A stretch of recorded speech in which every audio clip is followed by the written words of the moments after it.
Soap கரணம் போட்டு வந்தோம் பிள்ளையாரே, தலையில் குட்டுகளும் குட்டி வந்தோம் பிள்ளையாரே. மஞ்சளிலே பிடித்து வைத்தோம் பிள்ளையாரே, ஐயா மஞ்சளிலே பிடித்து வைத்தோம் பிள்ளையாரே. வாழ்வில் மங்களத்தை தந்திடுவான் பிள்ளையாரே, வாழ்வில் மங்களத்தை தந்திடுவான் பிள்ளையாரே.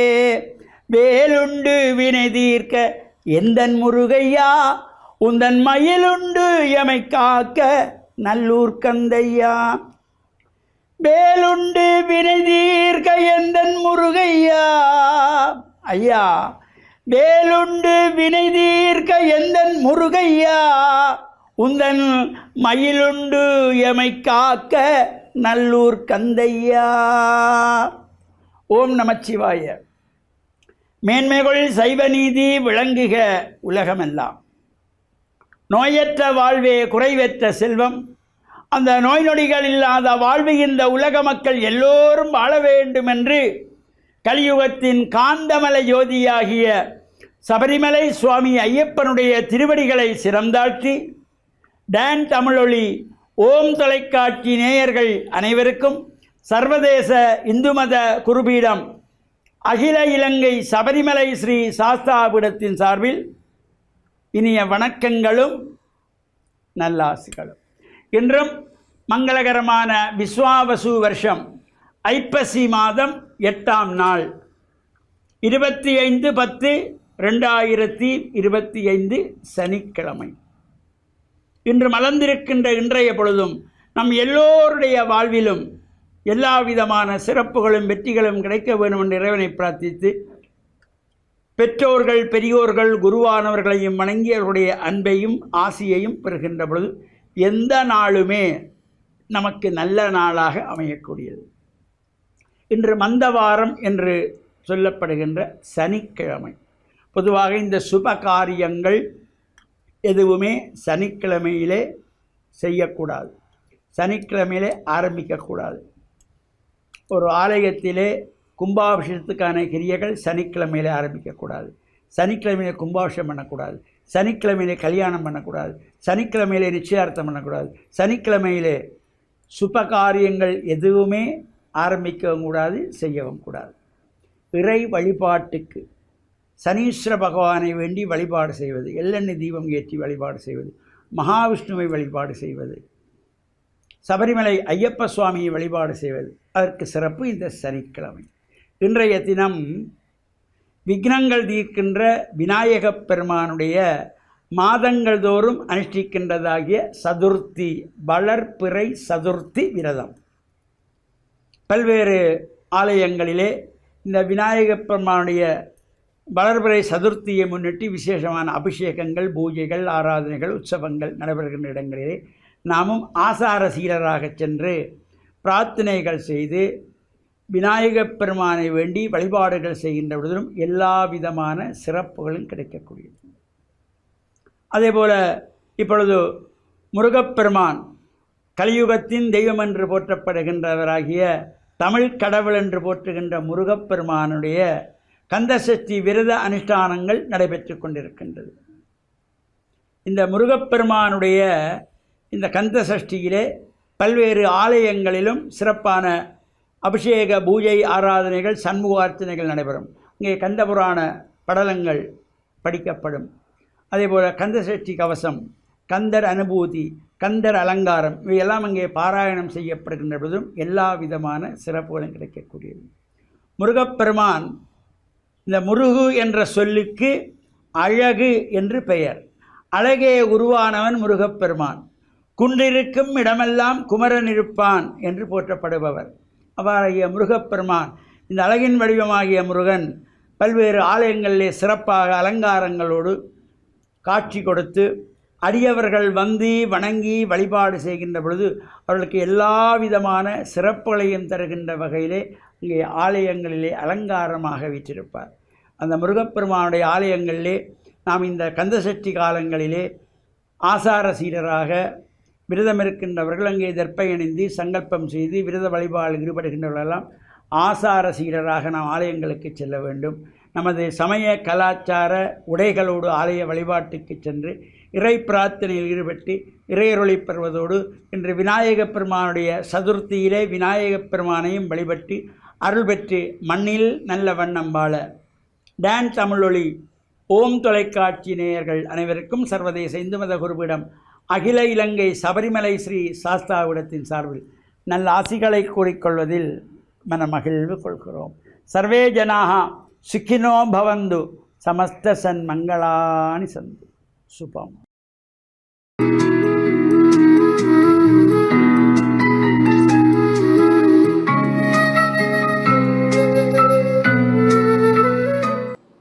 இறை இயேசுவில் என் அன்பு நெஞ்சங்களே, கிறிஸ்தவ நற்சிந்தனை வேளையில் உங்களை சந்திப்பதிலே எனக்கு மிக்க மகிழ்ச்சி.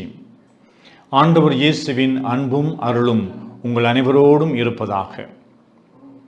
எங்களுடைய அன்றாட உறவாடல்களிலே சொல்லுவார்கள், என்னுடைய மௌனத்தை உன்னால் புரிந்து கொள்ள முடியவில்லை என்றால் என்னுடைய வார்த்தைகளும் உனக்கு புரியக்கூடியதாக இருக்காது என்று சொல்லி.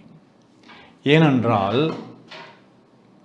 மௌனத்திலும் நாங்கள் பேசக்கூடியவர்களாக, தொடர்பு கொள்ளக்கூடியதாக, அடுத்தவருடைய மௌனத்தையும் நாங்கள் புரிந்து கொள்ளக்கூடிய விதமாக இருக்கின்ற பொழுதுதான் உண்மையாகவே அது ஒரு அன்பின் அடிப்படையிலே எழுகின்ற ஒரு உறவு ஆகும்.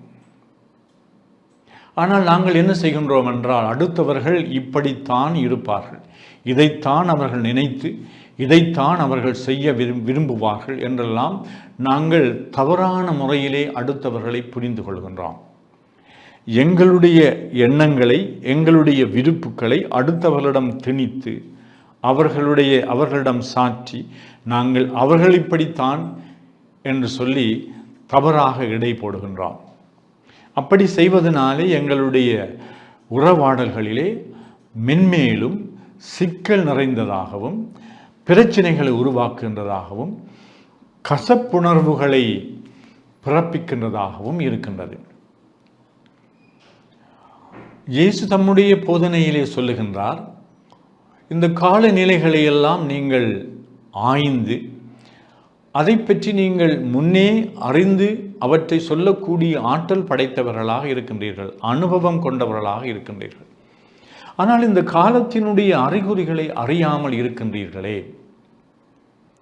காலங்கள் மாறிக்கொண்டு போகின்றது. நிகழ்வுகள், எங்களை சுற்றி இருக்கின்ற எங்களுடைய அனைத்து வாழ்க்கையின் நிகழ்வுகளும், சுற்றுச்சூழல்களும், மனிதர்களுடைய நடவடிக்கைகளும் மாற்றங்கள் வழியாக வழிநடத்தப்படுகின்றன. இவற்றிலே என்னுடைய பங்களிப்பு என்ன, இந்த வேளையில் நான் எதை சொல்ல வேண்டும் என்று சரியான முறையிலே நான் செயல்படுகின்றதுதான் ஒரு விவேகமுள்ள நடத்தையாகும்.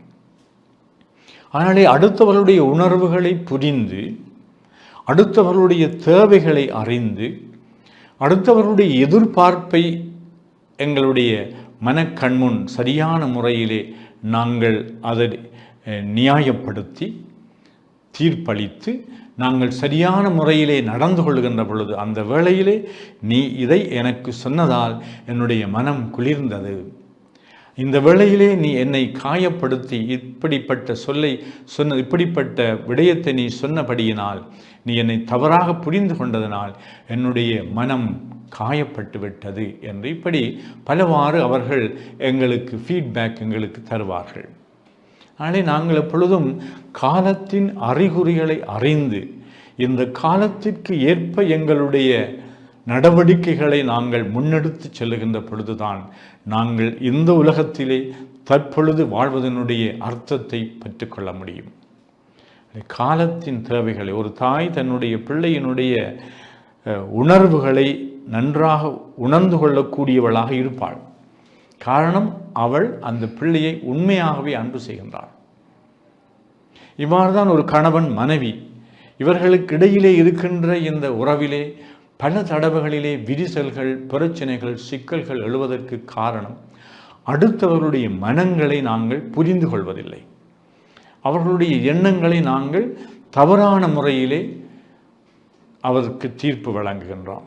நாங்கள் தவறான முறையிலே ரூபீகரிக்கின்றோம். எங்களுடைய உள்ளத்திலே அடிக்கடி எழுகின்ற இந்த ரூபீகரிக்கின்ற விடயங்கள், இமேஜின் பண்ணுகின்ற விடயங்கள் எங்களுடைய உறவுகளிலே பல சிக்கல்களை தவறான முறையிலே நாங்கள் மற்றவர்களை புரிந்து கொள்ளக்கூடிய விதமாக அவை எங்களை இட்டுச் செல்லக்கூடும். ஆனால் இயேசு எப்பொழுதும் அவர்களுடைய எண்ணங்களை அறிந்தவராக, அவர்களுடைய எதிர்ப்புகளை, கருத்துக்களை அறிந்தவராக சரியான பதில்களை அவர்களுக்கு கொடுத்து அவர்களுக்கு நல்ல விளக்கங்களை கொடுக்கக்கூடியவராக இருந்தார். அதாவது மற்றவர்களுடைய உள்ளங்களை நாங்கள் புரிந்து கொள்வதற்கு, உணர்வுகளை புரிந்து கொள்வதற்கு முதலாக நாங்கள் அவர்களை அன்பு செய்ய வேண்டும், அவர்கள் மீது அக்கறை கொள்ள வேண்டும். அவர்கள் எங்களுடைய எதிரிகள் அல்ல என்று நாங்கள், அவர்கள் எங்களுக்கு அன்பானவர்கள் என்று நாங்கள் அவர்களை ஏற்றுக்கொள்ள வேண்டும். அவர்கள் எங்களை ஏமாற்றலாம், அவர்கள் எங்களை தண்டிக்கலாம், அவன் மறைமுகமாக எங்களுக்கு தீமை செய்யலாம். ஆனால் நாங்கள் அவர்களை நம்புவதனாலே எங்களுடைய வாழ்வில் நிச்சயமாக நல்ல நல்ல அனுபவங்களை நாங்கள் பெற்றுக்கொள்ள முடியும். இறைவன் இப்படிப்பட்ட மனிதர்களுக்கு தன்னுடைய அருள் வளங்களை ஏராளமாக கொடுத்து அவர்களுக்கு விவேகம் என்கின்ற ஆற்றலை அவர்களுக்கு கொடுப்பார். விவேகம் என்று சொல்லுகின்ற பொழுது இந்த நேரத்திலே, இந்த இடத்திலே, இந்த மக்கள் மத்தியிலே, இந்த நபரோடு நான் எப்படி நடந்து கொள்ள வேண்டும் என்று நான் என்னுடைய உள்ளத்திலே உணர்ந்து கொள்வதுதான் அந்த விவேகம். இது படிப்படியாக மக்களை நம்புவதனூடாக, கடவுளை நம்புவதனூடாக, அவருடைய வழிநடத்துதலை நம்புவதனூடாக, நாங்கள் நன்மை செய்ய வேண்டும் என்ற எங்களுடைய நல்லெண்ணத்தை வளர்த்து கொள்வதனூடாக இந்த விவேகம் என்கின்ற அந்த ஆற்றலை இறைவன் எங்களுக்கு தர வேண்டும் என்று இந்த நாளிலே நாங்கள் மன்றாடி நிற்போமாக. ஆமென்.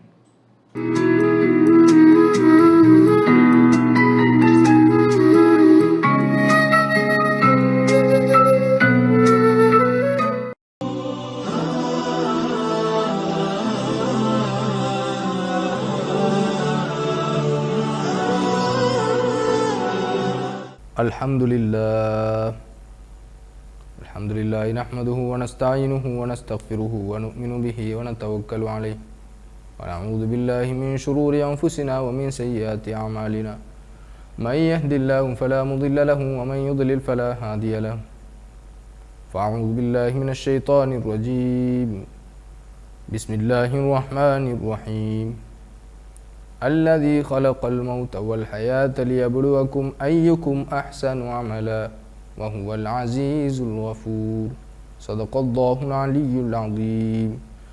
கண்ணியத்திற்குரிய அன்பார்ந்த நேயர்களே, சகோதரர்களே, அல்லாஹு தாலா இந்த உலக வாழ்வை எமக்கு ஒரு குறுகிய கால அவகாசம் உள்ளதாக ஆக்கி தந்திருக்கின்றான். ஒவ்வொரு மனிதனுடைய வாழ்வும் மிக வேகமாக துரித கதியில் சென்று கொண்டிருப்பதை நாங்கள் பார்க்கலாம். சிறுவர்களாக இருந்தவர்கள் வாலிபர்களாக மாறுகிறார்கள், வாலிபர்களாக இருந்தவர்கள் வயோதிபர்களாக மாறுகின்றார்கள்.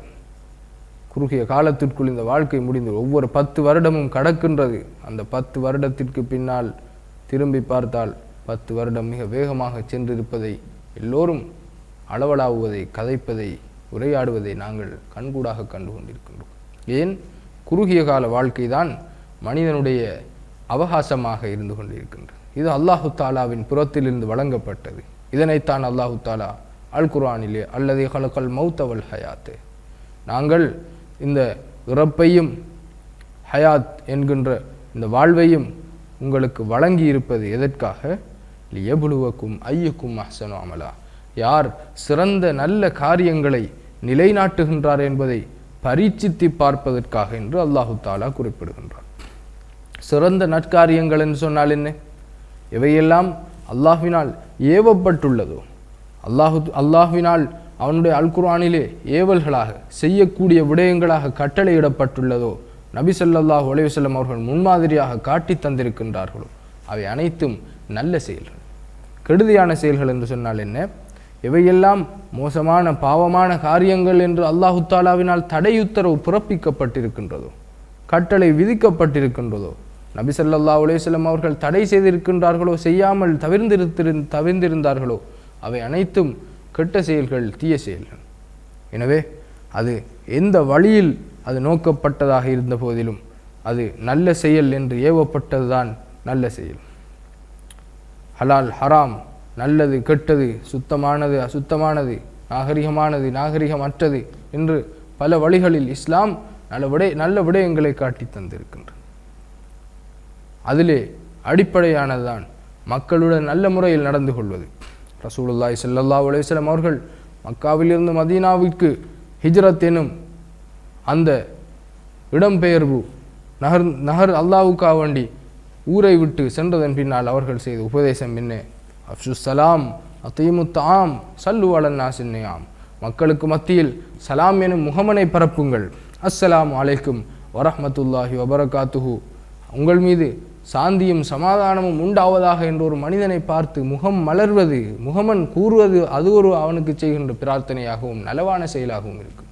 அத்தீமுத்தாம், மக்களுக்கு உணவளிப்பது, அவர்களை அல்லாஹுடன் தொடர்பாக்குவது, அவர்களுக்கு உணவளிப்பது அவர்களுக்கும் எங்களுக்கும் இடையே நல்லுறவை உண்டாக்குகின்றது. அதே போன்று சல்லு அலன்னாசின் ஆம், மக்கள் தூங்குகின்ற நேரத்தில் அவர்களுக்காக வேண்டி எழுந்து இறைவனிடத்தில் பாவ மன்னிப்பு தேடுவது இருக்கின்றதே, இதுவும் நல்ல செயலாக இருந்து கொண்டிருக்கின்றது.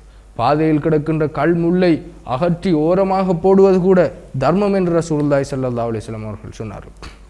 பெற்ற தாயினுடைய அன்னையினுடைய முகத்தை பார்த்து மலர்ந்த முகத்துடன் அந்த அன்னையை தாயை நோக்குவது கூட தர்மம் என்று ரசூலுல்லாஹி ஸல்லல்லாஹு அலைஹி வஸல்லம் அவர்கள் சொன்னார். இவ்வாறு சில சிறிய நல்ல விடயங்களை எங்களுடைய வாழ்வில் அல்லாஹ்வுக்காக வேண்டி பின்பற்றுவதனூடாக அல்லாஹ் தஆலா உலகில் எங்களுக்கு ஏவி இருக்கின்ற கட்டளைகளை நிலைநாட்டுவதற்குரிய பெரிய பாக்கியத்தை அல்லாஹ் தஆலா அருள்வான். எனவே இந்த விடயங்களை எடுத்து நடப்பதற்கு அல்லாஹ் நம் அனைவருக்கும் அருள் புரிவானாக. அஸ்ஸலாமு அலைக்கும் வரஹ்மத்துல்லாஹி வபரகாத்துஹு.